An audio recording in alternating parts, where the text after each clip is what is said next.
Hi everyone, Tara Whitney from Whitney Consulting. We do grants, tenders and business cases. I'm talking about a grant that we have helped people get funding from before. It is the Aboriginal Rangers Program, the WA Aboriginal Rangers Program, round 9 now. So I just wanted to talk to you about this program. It is for ACOs, so Aboriginal Community Controlled Organisations only who can apply. You must be in regional Western Australia and you must have the legal right and the cultural authority to access the land and to do the activities on that land. And you'll have to demonstrate that potentially through letters of support that you've got that authority. You must apply in the ACO's name. So you might have a variety of different entity names. You've got to apply in the ACO's name because only ACOs are eligible for this grant. How much is available? So this round, there's up to 69.5 million. It is split across 3 funds: sustain, activate and prepare. And I will talk about those funds a bit later, but there's up to 69.5 million. There's no maximum for the sustain and activate funds.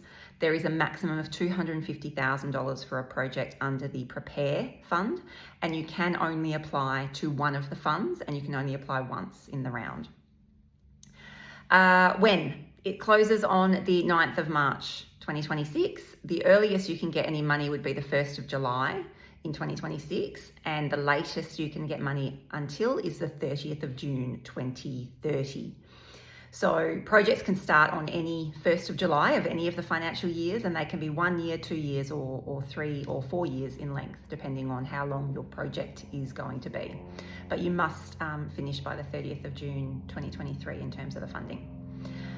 What is this grant? So the aim of this grant is to make sure that Aboriginal Ranger organisations, that they're able to maintain and improve country, the health of country, culture, community, and that includes protecting cultural sites. It includes identifying and protecting culture and language through knowledge transfer. It aims to help with employment and skills development of the Aboriginal Rangers. That's what this grant is about.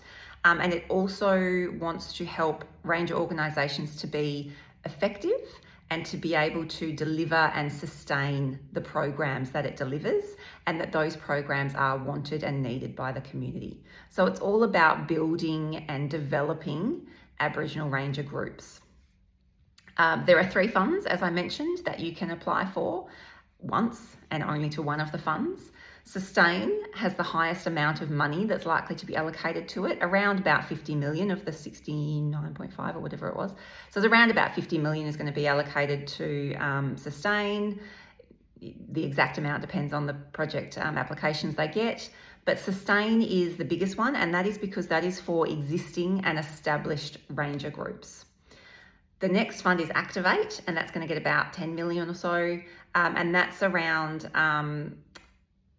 organisations that have already done the planning. So you've already done detailed ranger related planning and you are now ready to start employing Aboriginal Rangers, or you're about to start employing them. So you've done the planning, you're ready to start, you just need the staff and equipment to actually get going. The third one is Prepare, and this one is the one that has the maximum of $250,000. It is for aspiring groups. So you want to set up a ranger group in your area, you haven't yet done the planning, you're not quite ready to go, right, this is how many staff we need, this is what we need in terms of equipment, we've got the land, we've got everything. You're not ready yet, you need to do the planning and prep work. You can't purchase any assets or infrastructure under this one, it's just money for planning, and it's up to $250,000. So they're the 3 funds. In terms of what you can use the money for, you can't buy, in any of the funds, you can't buy land or buildings. You can't also spend any money on costs associated with fee-for-service. So a lot of ranger groups do fee-for-service. So for example, if you have a vehicle that only does work that's fee-for-service, you charge for that work, you can't use this grant to pay for the maintenance and the registration of that vehicle because that is a fee-for-service thing. Whereas if you had a vehicle that you were using for delivering your community projects, not the fee-for-service, then you can. So you can't spend it on the fee-for-service stuff. In terms of assets and infrastructure, so under sustain and activate, you can spend money on equipment, assets, infrastructure. You can't buy land or buildings, but you can spend money on them. Up to a maximum of 20% of your total project budget, or $250,000, up to that, is what you can spend on assets or infrastructure. You can pay for employment expenses, staff, superannuation, all that sort of stuff. You can pay for administration expenses, utilities, phone, lawyers, any consultant fees, up to a maximum again of 20% of your project. You can pay for planning works, for doing any planning. You can pay for operational expenses like equipment, like consumables, like vehicle maintenance and registration, as long as it's, as I said, it's not the fee-for-service side. You can pay for training, so to upskill your staff, or any types of training courses, etc., that are going to help your staff to develop, or your organisation to develop and be more effective and be more capable. So that's the grant. Some tips. Now, depending on your location, has native title been determined? Is there a PBC, etc.? You may need to evidence the support from traditional owners for this project and for you doing this project. You would do this through letters of support.